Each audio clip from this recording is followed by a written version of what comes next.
dipasang? Hand Apa? cap. Cap ya, sama juga untuk melindungi rambut kita bagian atas ya. Kemudian apa lagi? Masker. Pakai masker ya, cuma ibu nggak pakai masker ya karena supaya leluasa Lebih cenderung bicara ya. Kemudian pakai handphone bersih. Handphone bersih. ya, pakai masker, pakai. Jadi sebelum pakai handphone kita sudah cuci tangan. Kalau kita sudah memastikan kita sudah aman, siap melakukan tindakan, berarti kitanya sudah ready. Sekarang kita tinggal mempersiapkan pasiennya. Ya, mempersiapkan pasiennya berarti sama, berikan dulu dia kenyamanan. Nih posisinya seperti apa? Pasang, ya, supaya dia nyaman. Nyamannya dari segi mana? Dari segi supaya dia privasinya tetap terjaga. Nah, untuk keselamatan pasiennya, konsepnya gimana? Apa implementasi dari pasien safety yang bisa kita kerjakan pada saat perawatan kolostomi? Pasien safety ada 5 kan ya? Yang pertama apa? Identifikasi yang benar. Yang kedua, komunikasi yang efektif. Yang ketiga, pemberian obat high alert. Yang keempat, penandaan lokasi operasi. Yang kelima, pengurangan resiko jatuh atau infeksi.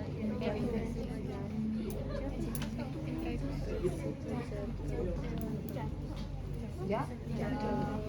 Berarti yang pertama, identifikasi. Kita harus melakukan identifikasi yang baik dan benar ya. Dengan cara seperti apa?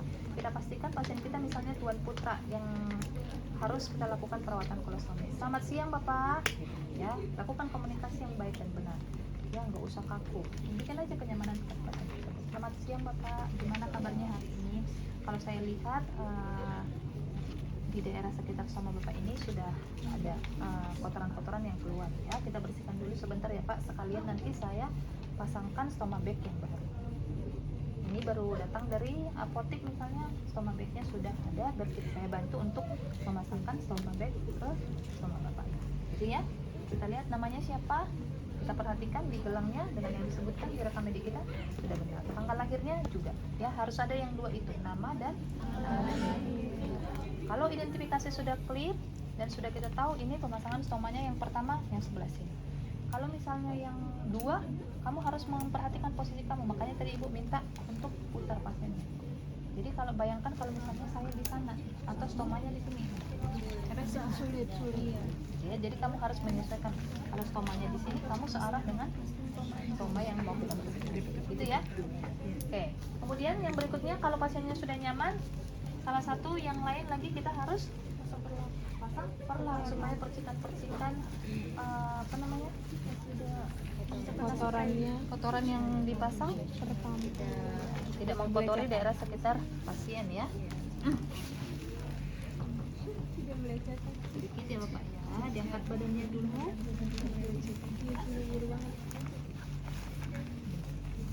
Oke. Dan kemudian kita dekatkan apa? Bengkok supaya setiap sampah atau yang tidak kita pakai langsung ke tempatnya. Ya, jangan jauh bengkok tersebut dari posisi kamu. Ya, atau jangan berantakan yang lain. Sama juga kalau nalt kamu baru selesai pakai, dekatkan mana yang boxnya gitu ya. Kalau menurut kamu bengkoknya nggak cukup satu, kamu bisa dekatkan juga. Atau mungkin kamu melihat plastik kuning yang kecil, pernah lihat? Iya, pernah. Ya, supaya kamu tidak kewalahan nanti membersihkan bengkoknya, ambil plastik kuning tersebut. Ya. Kalau misalnya udah terpasang stoma bagnya di sini, ada isinya dan itu yang harus dibuang, kamu buka, masukkan langsung plastik. Ya, intinya limbah pasien berarti langsung ke plastik kuning. Oke, sudah ya, kita dekatkan bengkok, terus apa lagi? Nah, sebelum ke sana, perawatan kolostomi konsepnya steril atau bersih? Terus kalau ada pertanyaannya, kenapa ada steril? Apa? Rasionalnya apa? Apa? Nah, kamu melakukan perawatan tersebut sesuai dengan permasalahan yang ada sama pasien. Ya, kalau kamu hanya melakukan perawatan kolostomi di sini, tidak ada yang berhubungan dengan luka, berarti kamu cukup melakukan perawatan kolostomi tersebut. Namun pada saat kamu mengkaji, oh di daerah sekitar luka pasien ini, misalnya nih 10 cm di sini kok udah ada tanda-tanda infeksi nih. Ini kok ada jaring apa? Kulit perutnya yang terluka. Berarti saya membutuhkan ya. Jadi kamu menyelesaikannya tergantung permasalahan yang ada. Makanya perlu dilakukan pengkajian di awal sebelum melakukan tindakan. Ya, pengkajiannya apa saja? Kalau sebelum kita melakukan perawatan kolostomi, pengkajian fokusnya apa? Warna stomanya. Nah, pertama kamu lihat dulu. Kamu lihat dulu stomanya nih. Oh, ternyata stomanya bagus. Mulutnya sudah mulai terlihat, namun ada mungkin fesesnya yang tersumbat di mulutnya. Oh, ini nanti yang harus saya keluarkan. Masuk dari mulut stoma, badan stoma yang di sini, terus pinggir-pinggirnya kamu perhatikan. Ada yang merah nggak di sisi yang kanan? Terus kalau baru selesai operasi, kamu perhatikan jahitannya seperti apa. Ada tampak merah. Karena ada beberapa kasus, apalagi pasien baru begitu keluar dari OK, kita sudah langsung menangani. Atau mungkin selama dia dirawat, pemasangan stoma baru nih. Atau mungkin ada yang udah lama, tapi dia teriritasi. Atau ada mungkin yang sumbat tertutup ininya banyak. Makanya ibu sampaikan kaji dulu. Misalnya kalau case-nya ini baru selesai operasi, kamu perhatikan, oh ini jahitannya masih baru, oh ini masih basah-basah di daerah sini, oh ini rembesannya masih kesini nih keluar mana-mana. Kamu perhatikan. Begitu stomanya selesai, tahap kedua daerah sekitar stoma nih, sekitar segini nih, kamu perhatikan pinggir-pinggirnya seperti apa, daerah seperti ini apa, kamu raba panas atau enggak, bedakan sama kulit yang ini ya. Karena tanda-tanda infeksi, misalnya dia mulainya dari sini nih infeksinya, meradang sampai ke sini, atau kamu lihat ada nggak yang kotor, atau ada nggak tanda-tanda yang menunjukkan nekrotis gitu. Paham? Nah, kalau dari stoma, badan stoma, tepinya yang sini ke sekitar stoma. Oke, sudah? Nah, sekarang begitu selesai, udah dapat pengkajian, kamu dokumentasikan, masuk ke pengkajian berikutnya. Pengkajian berikutnya apa? Stoma bag yang akan kita pasang ke pasien ya, karena stoma bag ini banyak jenisnya, karena ini akan mempengaruhi apa yang akan kita lakukan ya. Jadi sekarang kita belajar tentang stoma bag ini. Pada dasarnya stoma bag ini prinsipnya untuk menampung feses yang keluar dari stoma tersebut ya. Bentuknya banyak. Kalau misalnya ini yang lebih murah, ini dia di sini tertutup ya. Ini menampung nggak? Menampung. Makanya dia disebut stoma bag. Tujuannya untuk menampung apa yang keluar dari sini ya, supaya nggak melebar-melebar ya. Tapi jenis stoma bag ini banyak jenisnya, mulai dari yang murah sampai yang mahal, mulai dari yang bagus sekali sampai yang biasa saja ya. Ini contohnya ini ada lubang untuk menampung cairan feses tersebut, namun dia tertutup.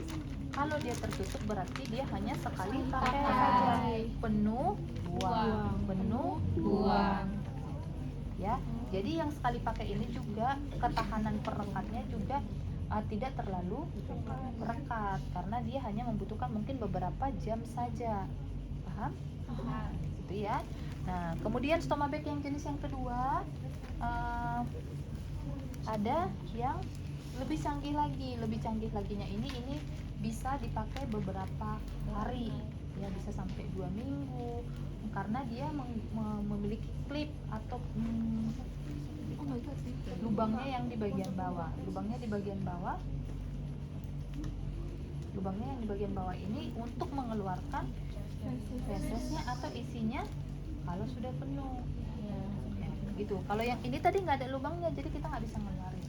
Kalau ini terpasang seperti ini, kalau sudah penuh kita tinggal buka, keluarkan isinya, baru kita klip lagi. Oke, paham sampai sini? Tapi kalau jenis stoma bag yang ini yang disebut dengan one piece atau satu piece saja. Paham ya? Satu saja. Karena ada dia, cuman punya kita tidak ada. Ini one piece atau two piece.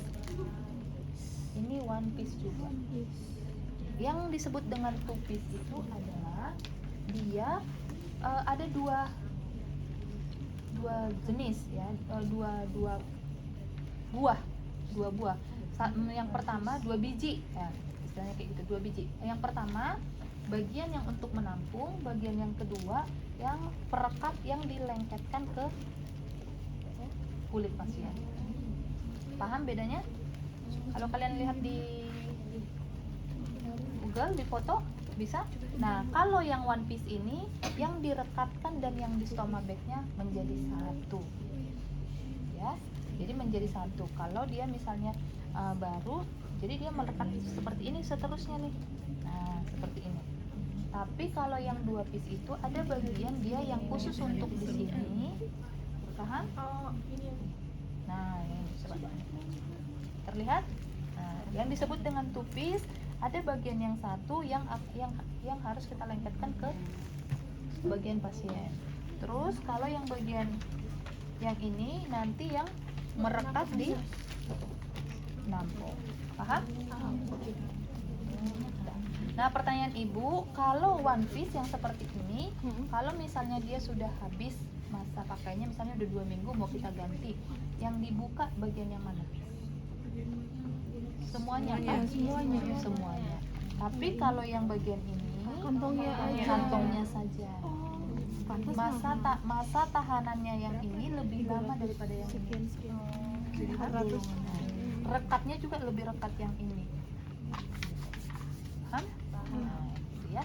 Jadi makanya ibu sampaikan jenis-jenis dari stoma bag tersebut supaya kalian tahu, karena nanti memasangnya jadi harus kalian identifikasi. Oh, ternyata stoma bag yang aku pakai sama si pasien Putra ini dia jenisnya yang one piece misalnya. Oh, ternyata jenisnya itu yang sekali doang. Oh, ternyata jenis pasien stoma bag-nya yang two piece. Kalau two piece berarti yang pertama nanti saya lengketkan bagian yang pertama dulu, kemudian yang berikutnya bagian yang kedua.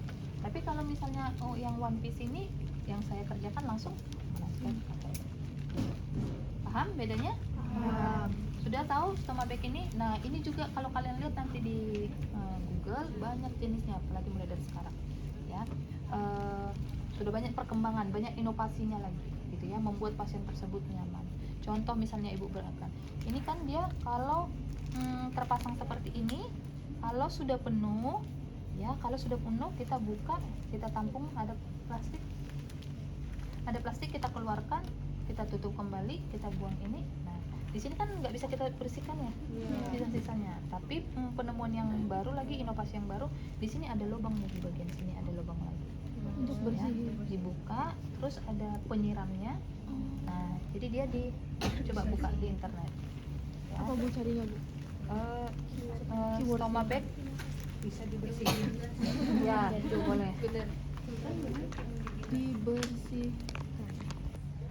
Iya. Ini gimana? Nah, sudah ya. Kemudian kenapa yang bagian ini enggak? Supaya udah penuh atau tidak. Karena salah satu yang perlu kita edukasi kepada pasien tersebut dalam perawatan kolostomi, batas maksimum isinya tidak boleh lewat dari setengah stoma bag tersebut. Kalau ini setengahnya mana? Yang ini tidak boleh setengah, karena dengan pergerakan dia akan ciprat-ciprat lagi ke mulut stoma tersebut. Jadi harus setengah. Itu salah satu yang perlu kita edukasi. Bapak kan mau pulang nih, stomanya sudah matur, udah bagus. Nah, salah satu yang perlu saya ajarkan sama bapak adalah ukuran stoma bagnya. Kalau yang ini bapak pakai tidak boleh lewat dari sini ya pak. Kalau sudah mendekati ini batasnya, kalau misalnya sudah, bapak atau dibantu oleh keluarga harus diminta dikeluarkan.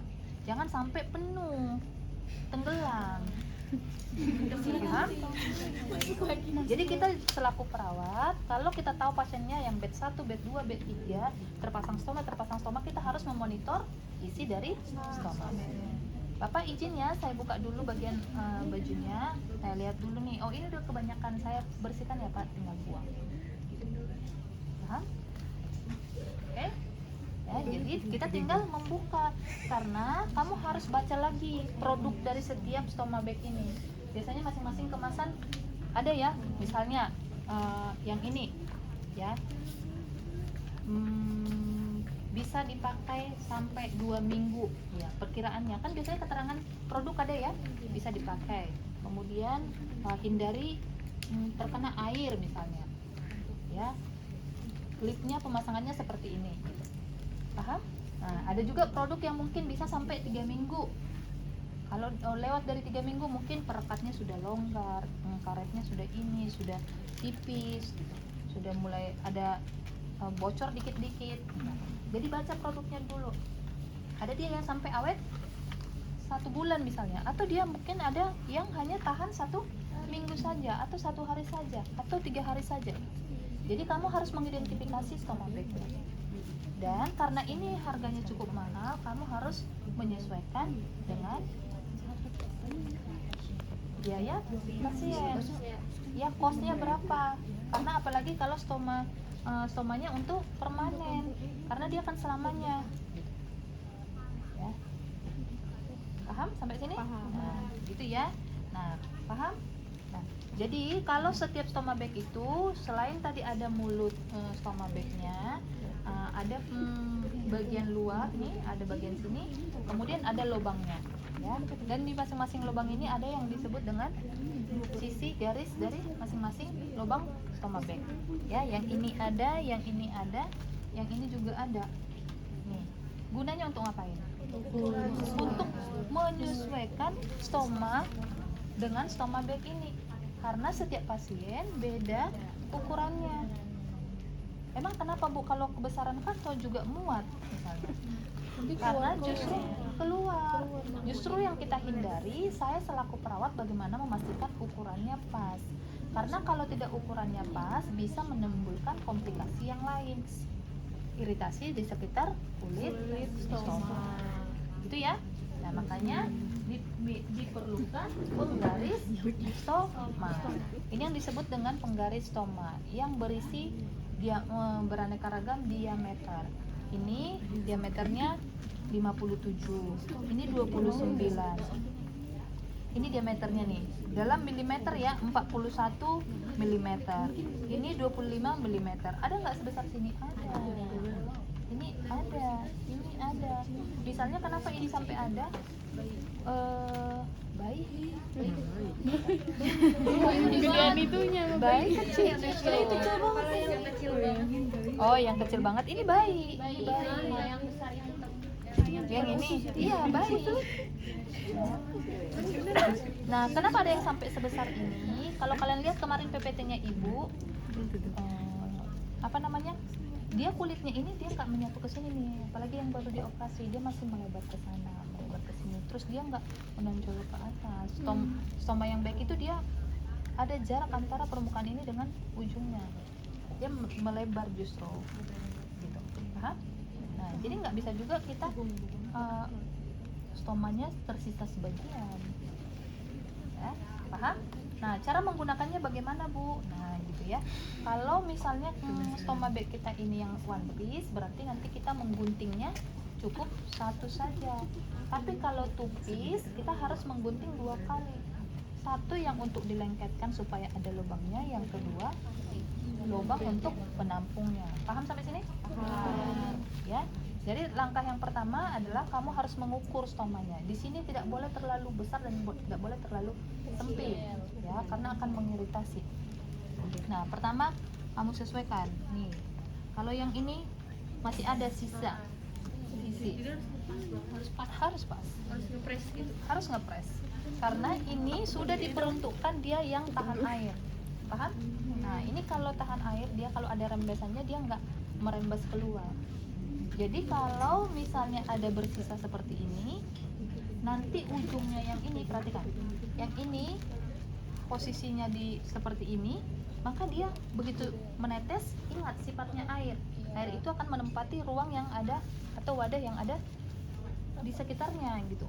Ya, kalau misalnya kamu sebesar sini, dia akan merembes ke sini. Yang lemnya yang ini, dia hanya membatasi sampai di sini nih. Gitu. Yang menjadi komplikasi yang harus kita hindari, ini nanti jadi ke iritasi. Nah, ini kalau kena air pun dia sudah fungsinya bukan, masih tahan air. karena dia sudah difungsikan untuk mampu menahan air. Paham? Nah gitu. Makanya kita buat dia sampai pas. Kalau yang ini masih kegedean lagi. Yang ini masih, ya. Kalau yang ini pas.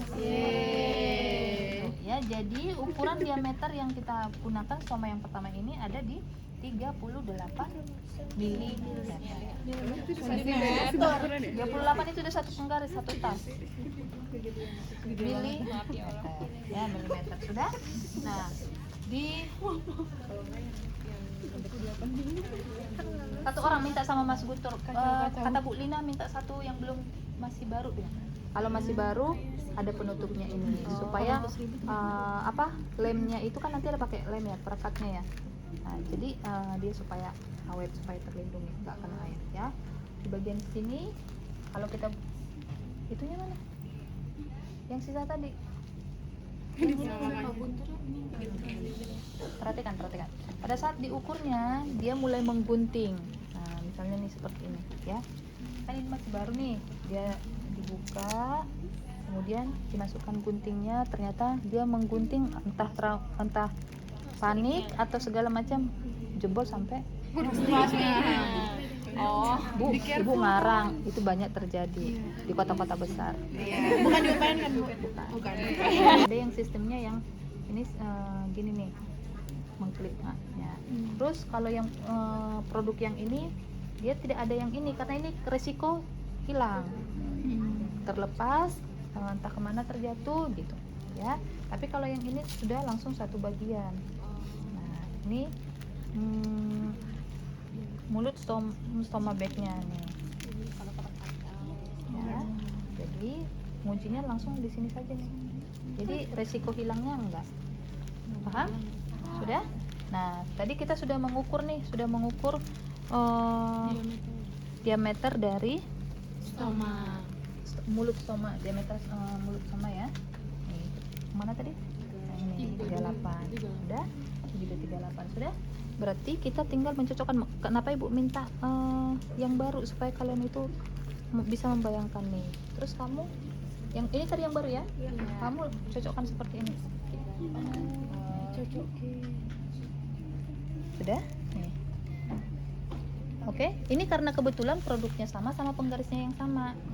Ada 38 enggak? Ada. Nah, ada 38. 35 ada enggak? Enggak ada. Kalau misalnya 38 harusnya ini misalnya masih longgar ya. Kamu kira-kira ini kayaknya 35. Kamu gunting dengan 35 nih. Atau mungkin mana ini? Sepertinya ada 35 deh. Atau mungkin yang ini supaya kalian kelihatan. Ya, ini juga udah ini ya. Yang ini deh. Nah, ini kan tidak ada 38. Paham? Ini 35. Produk yang ini justru perhitungannya 15, 25, 35. Ya. Sudah? Kalau yang ini 25, 32, 38. Iya. Nah, beda-beda setiap produk. Makanya kamu tadi pengkajian stoma bagnya. Nah, kalau 38 misalnya kamu cocokkan seperti ini nih. Nah, kalau misalnya 38 kamu cocokkan seperti ini, sudah pas di tengah, ambil pulpen. Nah, baru kamu bantu pulpen supaya pas. Nih, baru kamu bikin polanya. Nah, baru kamu gunting sesuai dengan yang kamu tandain tadi. Paham? Nah, atau mungkin mana? Kamu 16 mili nih. Dia kan ukurannya yang 15. Kalau 15 kita tinggal menggunting pola yang udah ada. Tapi kalau misalnya 16, kamu kuatkan lagi di sini. Ini berapa? 19 ya? Ini 19. Nih, ini 19 nih. Ini 19. Nah, kamu gambar pola lagi. Terus yang kamu gunting nanti ukuran pola yang tadi. Tinggal masukkan seperti ini, kamu gunting. Ya, makanya tadi Ibu bilang usahakan mulai dari yang paling kecil dulu. Kamu lihat, oh ini sedikit lagi deh gitu. Jangan langsung yang ambil yang besar. Paham? Gitu ya. Karena ini harganya mahal. Kamu harus mengkasihkan nih pasien. Gitu. Oke, sudah? Nah, itu sudah belajar. Terkait dengan stoma bag, ada pertanyaan? Dekatkan stoma bag ke Dari luar. ya, itu ya. Nggak pakai, kalau nggak ada perekatnya ya bisa aja jatuh. Tapi kalau stoma bag ini perekatnya pakai menggunakan ini. Nah, jadi fungsi perekat yang ada di stoma bag yang sudah tersedia ini sama ini fungsinya sama. Kenapa Ibu jelaskan seperti itu? Kalau misalnya kamu stoma bagnya masih pertama kali dibuka dan kamu merasa yang kamu pasangkan ini sudah rekat, kamu nggak perlu menambahkan ini. Karena ini fungsinya sama-sama ini. Paham? Oke. Tapi kalau misalnya ini udah 1 minggu misalnya dipakai, ya, pasien kan berkeringat ya, atau yang lain-lain. Kamu melihat udah agak longgar, goyang-goyang, kamu bisa menambahkan perekatnya. Ditambahkan di mana, Bu? Di sisi yang ini. Ya. Jadi kalau Ibu, kenapa Ibu sampaikan di situ? Kalau fungsinya sama di sini berarti kita bisa merekatkan di daerah sekitar sini. Gitu. Di sini nggak direkatkan, enggak. Gitu, ya. Di mana posisinya yang ini, kamu bisa mengoleskannya di sekitaran situ. Bisa nggak di sini? Nggak ada gunanya, sia-sia. Benar-benar. Ya, jadi kalau misalnya kamu merekatkan seperti ini, nah kamu melihat kok bagian sini sudah mulai longgar ya, kamu bisa tambahkan. Ini karena kebetulan padat, dia kayak pasta biasanya kayak odol. Kamu tinggal mengoleskan seperti ini. Kamu tekan-tekan. Oh, di sini masih rekat banget nih, bagian yang sini masih rekat banget, bisa aja nggak usah. Fungsinya ini sama yang itu. Sudah? Sudah? Bisa? Bisa. Nah, gitu. Ya, kemudian kalau misalnya kamu lihat instruksinya dokter, oh ternyata karena dia baru selesai dioperasi, perlu dioleskan misalnya zinc. Ya, kalau kalian lihat apa namanya, terapi dokter, karena ini masih baru selesai operasi misalnya, perlu ada obat tambahan memberikan zinc. Kasih zinc, karena tujuan zinc itu mau ngapain? Itu proses mempercepat pemulihan dari luka tersebut. Atau dokter meresepkan ya, oh ini kayak ada inflamasi nih, kasih dong gantamisin, kamu olesin dulu gantamisin. Paham? Gitu. Atau mungkin ada yang sampai dia udah infeksi, perlu diberikan antibiotik yang cair atau yang bubuk ditabur. Bisa ada. Gitu. Ya, paham? Nah gitu ya. Apa tujuan Ibu menyampaikan tersebut adalah kamu sesuaikan dengan hasil pengkajian kamu. Kalau misalnya masalahnya di sini dibutuhkan perlu perawatan lebih lanjut terkait dengan luka, kamu bersihkan di sini. Kalau instruksi dokter misalnya perlu diberikan zinc, kamu berikan dulu zincnya. Jangan sudah kamu tempelkan sini, kamu tetes zincnya, nggak tepat ya. Gitu. Kamu selesaikan dulu masalah. Sampai sini paham? Paham. Gitu ya. Nah, kalau sudah kamu tahu ukurannya tadi 38, kamu gunting, kamu ukur di sini 38. Nih ya. Kebetulan teman-temannya kemarin yang kelas lain udah menggunting. Kalian mau menggunting? Mau. Ya udah. Jadi coba gunting pertama kalinya 38, nanti dioper. Ganti-gantian, yes. 38. Kita lanjutkan ini. Kita sudah melihat loh, ini kok ada sisa-sisa dari fesesnya nih, misalnya seperti itu. Oh ini kok ada agak kotor nih di daerah sekitar apa namanya? Maaf ya, Cak. Jangan marah. Sekitar stoma pasien. Nah berarti kamu harus selesaikan permasalahan itu dulu. Berarti kita membutuhkan apa? Kasa. Kita bersihkan dulu. Atau mungkin pasiennya hanya berkeringat saja, tidak ada yang perlu dibersihkan, bisa pakai tisu. Makanya Ibu sampaikan selesaikan permasalahan sesuai dengan hasil pengkajian. Nah, kalau kalian menyediakan di sini ada apa nih? Kapas. Nah, kapas. Kira-kira gunanya apa? Buat bersihin. Bersihin ini sekitar sini. Kalau memang hanya permasalahannya di sininya clear, tidak ada masalah, tidak ada tanda-tanda infeksi, hanya di sininya aja yang agak tersumbat, kamu bisa bersihkan. Buang. Nah, sini buang. Itu pakai NaCl kan? Air hangat. Air hangat saja. Atau mungkin kamu melihat ada peradangan di sini, maka kamu membutuhkan untuk NaCl. Di sini semuanya. nempel. Kalau misalnya nih ada luka daerah sekitar stoma tersebut, kamu bisa membersihkannya. Nih, kamu bersihkan seperti ini. Atau mungkin sudah agak mengering, sisa-sisa feses tersebut kamu bersihkan. Atau mungkin kalau tersedia sabun yang biasa dipakai pasien untuk membersihkan anusnya, boleh dipakai, bersihkan dulu. Prinsipnya kita membersihkan daerah sekitar pasien ini jangan sampai kotor, karena itu akan menimbulkan masalah baru lagi nanti. Nah gitu. Udah, kita lagi. Dan karena kita tahu stoma bag ini membutuhkan perekat yang namanya lem.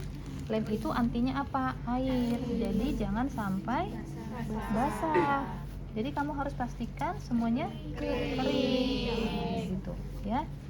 Jadi membersihkan mulut stoma ini, apalagi kalau stomanya sudah matur ya, sudah lama, misalnya pasien tersebut udah sering, udah lama terpasang stoma, bisa kamu cuci dengan air sabun, pakai kapas yang ini tadi. Udah? Gitu. Oke? Nah, kalau sudah clear, ini sudah clear, sudah bersih tadi, tinggal kita memasang stoma bag-nya. Ya, kalau stoma bag-nya ini, kalau dia one piece berarti langsung kita lengket. Nah, satu hal yang perlu Ibu sampaikan sama kalian itu melengketkan ini, karena kalau sudah kita lengketkan nggak kita buka lagi, karena kalau kita buka lagi nanti fungsi perekatnya udah berkurang. Nah, jadi hal yang perlu diperhatikan, kalau pasiennya dalam keadaan berbaring seperti ini, dia tidak posisinya berdiri, maka kamu memasangnya posisinya seperti ini. Posisinya seperti ini, jangan seperti ini. Jangan pula seperti ini. Jangan, apalagi kalau pasti parah. Tujuannya kenapa? Karena nanti kan ini isinya akan ada. Kamu tahu kalau ada isinya, maka gaya gravitasi juga akan ada. Akan menambah berat nih di sini, menambah berat. Sudah? Menambah berat di sini. Kalau misalnya kamu pasang di sini, kalau dia pun tambah berat, dia akan tertopang oleh tempat tidur. Tapi kalau kamu pasang seperti ini, dia dalam posisi tidur, kalau ada isinya maka ke sini nih. Ini ada perekatnya nih di sini. Ini akan bentuknya gini nih. Ya kan? Gitu. Kalau kamu pasang seperti ini, kalau kamu mau mengeluarkannya akan tidak efektif, apalagi ke sini. Jadi ke sini. Sudah? Nah, namun kalau misalnya pasiennya, Pak, Bapak ini udah direncanakan dokter untuk pulang. Tadi saya sudah mengedukasi kapan Bapak bisa mengeluarkannya. Karena Bapak siang nanti mau pulang, kebetulan saya mau mengganti stoma bag ini, saya memasangnya seperti ini ya Pak. Karena nanti Bapak di rumah sudah mobile, sudah jalan-jalan, ya karena mau pulang. Kamu harus memposisikan stoma bagnya seperti ini di sini pasien supaya lebih aman. Kalau dia berjalan atau posisinya seperti ini, jangan yang seperti ini, dia nanti akan kayak gini juga, atau kayak gini, dia kayak gini. Ya, kalau kayak gini dia nanti akan kayak gini. Bayangkan kalau ada isinya, apalagi itu cair. Sudah paham? Paham. Gitu, ya. Bu, gimana kalau misalnya dia masih beberapa jam lagi? Berarti kamu harus memastikan ini dalam keadaan kosong. Ya, kalau sedikit berisi kamu harus cepat, kita lebih cepat-cepat mengosongkan supaya kalau ada isinya dia nggak rusak. Bayangkan ini hanya tenaga lem saja, gitu. Panas banget ini. Paham sampai sini? Sudah? Ngerti? Nah, gitu ya. Tadi kita membuang sampai berapa? Tidak boleh lewat garis tengah. Ya, apalagi ada guncangan akan kena lagi ke sini. Oke, itu paham ya? Nah, sekarang cara menguncinya, kita anggap ini sudah terpasang seperti ini. Atau perlu Ibu ajarkan lagi? Mana tadi yang itu? Ini ya. Nah, ini ya. Kalau misalnya sudah kita ukur tadi, kamu membuka bagian yang ini. Nih, kamu buka bagian yang ini. Kemudian kamu atur posisinya jangan miring.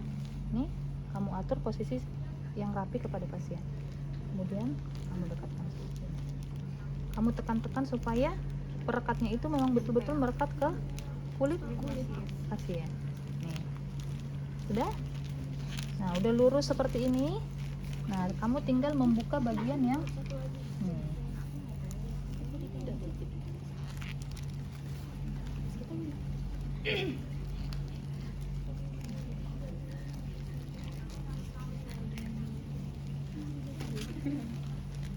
Sudah, bagian yang ini lagi kamu buka.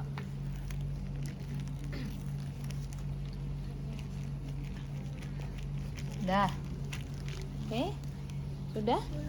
Nah, biasanya kalau produknya bagus ya, kalau masih hari pertama pemasangan atau seperti ini dia masih rekat banget. Ya, apalagi fesesnya tidak terlalu banyak yang keluar nih gitu. Ya. Tapi kalau misalnya udah beberapa hari pasiennya berkeringat, ini sudah tidak tahan lagi, kamu bisa mengkaji, oh ini jangan sampai dia jangan sampai dia udah mulai longgar nih gitu. Kamu bisa tambahkan Ipapix misalnya. Paham? Kamu tambahkan Ipapix di sini. Karena kamu menambahkan Ipapix tersebut untuk membantu fungsinya yang ini tadi. Atau mungkin kamu melihat loh kok ini tidak rekat lagi, kamu bisa menambahkan di bagian mana? Bagian sini kah? Enggak, tapi di bagian yang tadi. Berarti sebelum kamu rekatkan ini, kamu Ibu sengaja mau nyampaikan konsepnya ya, supaya apapun kondisinya kalian tahu, supaya rasionalnya kalian tahu. Sudah? Atau mungkin contohnya yang ini ya, yang sekali pasang ini nih, kita contohkan. Kalau misalnya ada di sini ya, kamu mengkajinya kalau produk Stomabag yang dipakai bapak ini ya hanya kayak gini ya, kamu bisa mengajarkan, Pak, ini kan bapak punya produk yang ini nih, kalau saya lihat dari perekatnya dia nggak terlalu kuat, boleh dibantu pasang pakai Ipapix ya Pak. Kamu lengketkan di sini nih, lengketkan di sini Ipapixnya untuk membantu pinggir-pinggirnya sampai di sini.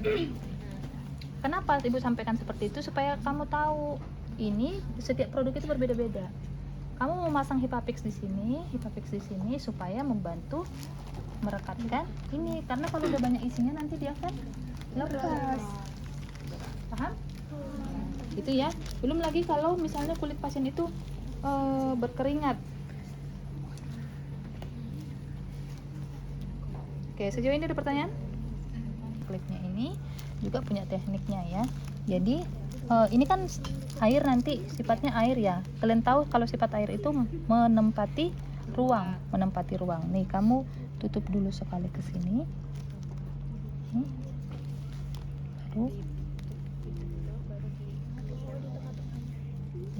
Baru kamu klip di sini. Kebetulan klipnya yang ini udah miring, terus dia ini aja yang itu udah patah yang ini nih. Iya, sengaja. Terus kamu klipkan di sini. Jangan sampai mengklipnya ini bocor. Sudah? Paham? Bisa? Ada pertanyaan sejauh ini? Bisa aja dia mau mengeluarkan sendiri, dia langsung ke toilet, buka, langsung bisa. Atau mungkin kalian lihat nanti di internet ya, jenis Stomabag seperti ini udah banyak ya. Ada dia yang pakai belt untuk membantu menahan, apalagi misalnya pasien tersebut dia tingkat mobilenya tinggi, aktivitasnya cuma ini, dia melihat perekatnya ini kurang, dia pakai belt ya, pakai belt untuk menahan, membantu. Fungsinya apa ya? Untuk memberikan kenyamanan sama dia, dan ini bisa menahan. Paham? Gitu ya. Karena harapannya kalau pasien-pasien yang sudah permanen, kualitas hidupnya tetap bagus juga. Walaupun dia sudah terpasang stoma, dia bisa beradaptasi dengan stoma yang baru. Paham? Oke, sejauh ini ada pertanyaan? Gitu. Bu, kalau membuka stomanya gimana? Kalau misalnya ini sudah nggak bisa lagi, udah 3 minggu misalnya, harus diganti yang baru, misalnya seperti itu. Sama ya. Kamu bisa kenapa? Kamu bisa membukanya langsung nih, misalnya kamu kosongkan dulu isinya supaya lebih nyaman, baru kamu buka langsung.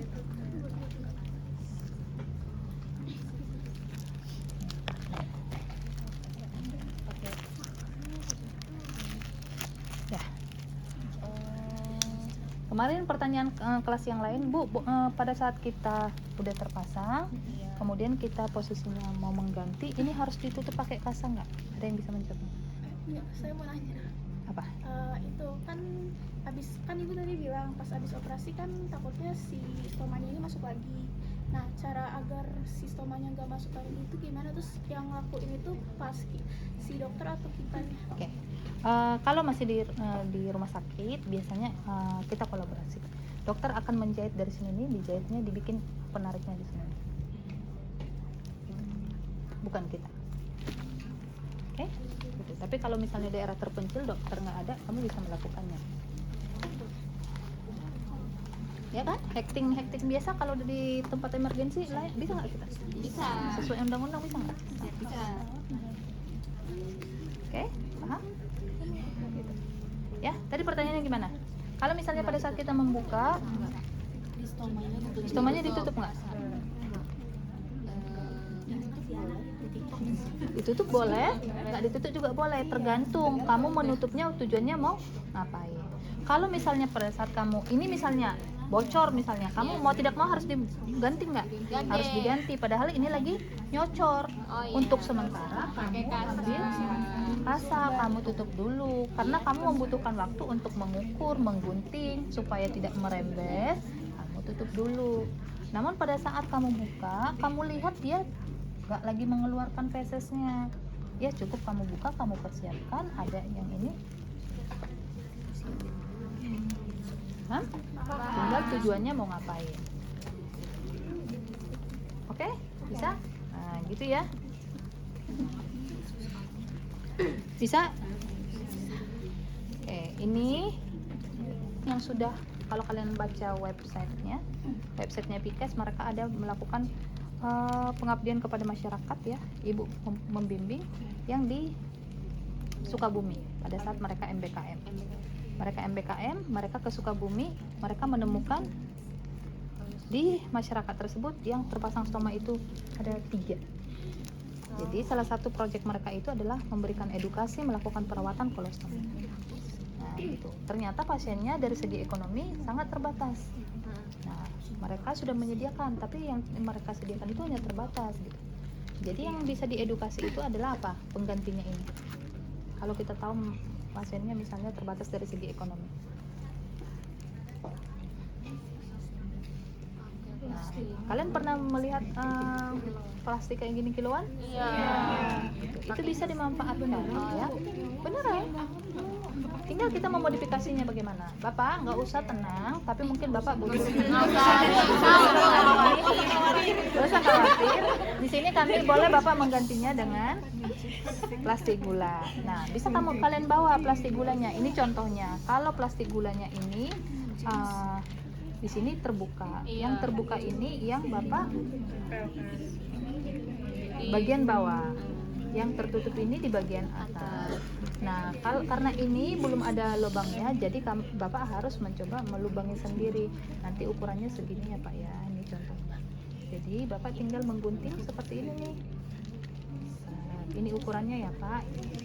Sudah? Nah, kalau penutupnya apa yang saya berikan, nurse misalnya. Bapak tinggal kamu mengajarkan, yang penting dia tidak merembes Pak.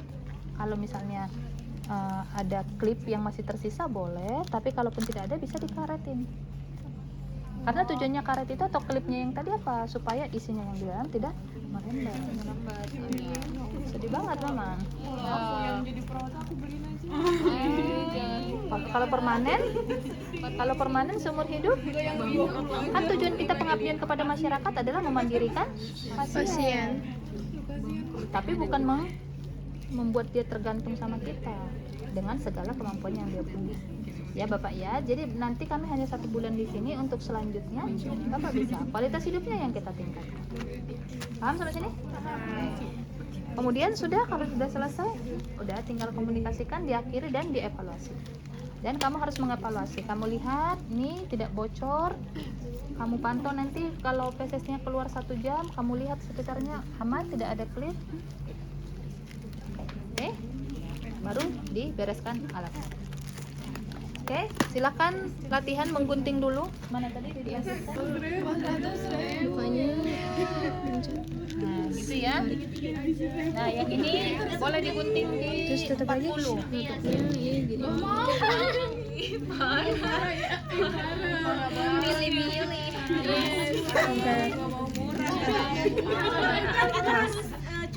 Pokoknya ini sampai tek gitu kayak tek. Nah. Oke.